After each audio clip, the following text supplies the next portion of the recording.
warahmatullahi wabarakatuh. Saya Ainul Hikmah, jurusan Pendidikan Agama Islam Universitas Islam Negeri Maulana Malik Ibrahim Malang. Bulan Ramadan. 3 keutamaan sholat rawih di bulan Ramadan.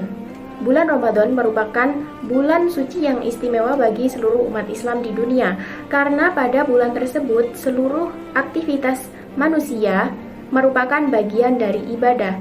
Nah, menurut kalender Hijriyah, Ramadan pada kali ini jatuh pada bulan April. Itu artinya pada bulan depan sudah bisa dilaksanakan sholat rawih oleh seluruh umat Islam.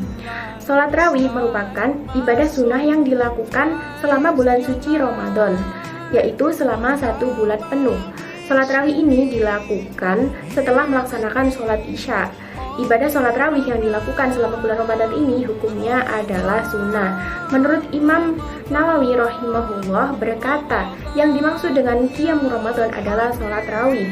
Dan para ulama telah bersepakat bahwa sholat rawih itu hukumnya mustahab, yaitu sunnah atau dianjurkan. Sholat sunnah ini juga memiliki banyak keutamaan jika dilakukan dengan ikhlas dan khusyuk, sebagaimana yang disebutkan dalam hadis, pahala sholat rawih yang dilaksanakan secara ikhlas sama dengan pahala sholat semalam penuh. Mangqama ma'al imam hatta yansorifa kutiba lahu qiyamul lailah. Barang siapa qiyamul lail bersama imam sampai ia selesai, maka ditulis untuknya pahala qiyam 1 malam penuh. Hadis riwayat Abu Daud, Tirmidzi, Ibnu Majah, dan Imam Nasai. Adapun 3 keutamaan sholat rawih, yang pertama yaitu diampuni dosa yang telah lalu. Allah Ta'ala memaafkan atau mengampuni dosa-dosa orang-orang yang melakukan sholat rawih bagi siapapun yang melakukan sholat rawih dengan penuh keimanan dan mengharapkan ridho Allah semata, bukan karena riya atau sum'ah, yaitu beribadah hanya karena ingin didengar oleh banyak orang. Hal ini didasarkan pada hadis sahih an Abi Hurairah radhiyallahu anhu qala Rasulullah sallallahu alaihi wasallam, man qama ramadhana imanan wa ihtisaban ghufira lahu ma taqaddama min dzambih.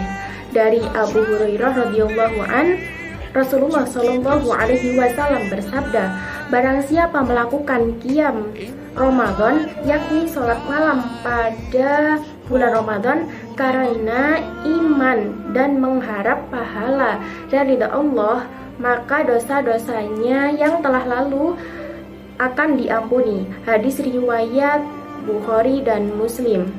Nah, Imam Nawawi rahimahullah berkata, yang dimaksud qiyam Ramadan adalah sholat rawih.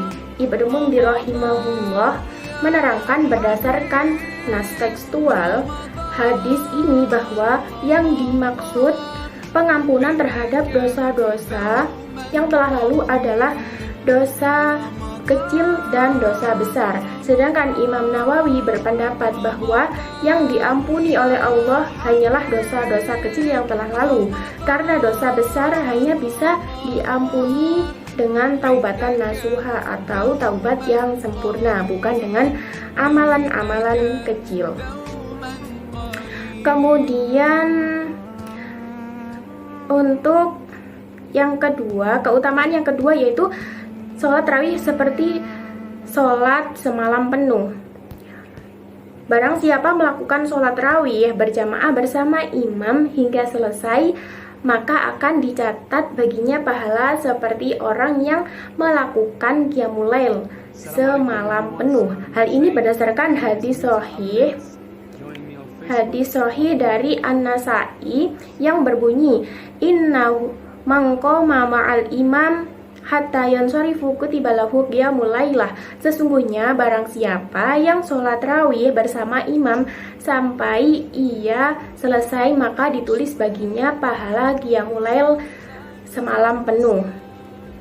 Nah, hal ini sekaligus merupakan anjuran kepada umat Islam supaya melakukan sholat tarawih mulai dari awal hingga akhir. Nah, untuk keutamaan yang ketiga, yaitu sholat tarawih merupakan seutama-utamanya sholat sunnah. Menurut para ulama Hanabilah, yaitu mazhab Hambali, mengatakan bahwa seutama-utamanya sholat sunnah adalah sholat yang dianjurkan dilakukan secara berjamaah, karena sholat seperti ini hampir serupa dengan sholat fardu. Kemudian sholat yang lebih utama adalah sholat rawatib, yaitu sholat sunnah yang dilakukan sebelum maupun sesudah sholat fardu. Nah, sholat yang paling ditekankan dilakukan secara berjamaah adalah sholat kusuf atau sholat gerhana, kemudian sholat tarawih. Nah, sahabat-sahabat yang insya Allah diridhai oleh Allah, itulah tadi 3 keutamaan sholat tarawih di bulan Ramadan. Begitu banyak sekali keutamaan-keutamaan tersebut, hingga sayang sekali jika kita tidak melakukan sholat tarawih tersebut. Untuk sebab itu, marilah kita tegakkan amal ibadah kita di bulan Ramadan, terutama sholat tarawih. Kurang lebihnya seperti itu. Saya mohon maaf yang sebesar-besarnya jika ada kesalahan dan kekurangan. Akhirul kalam, wallahul muwaffiq ila aqwamit thoriq. Wassalamualaikum warahmatullahi wabarakatuh.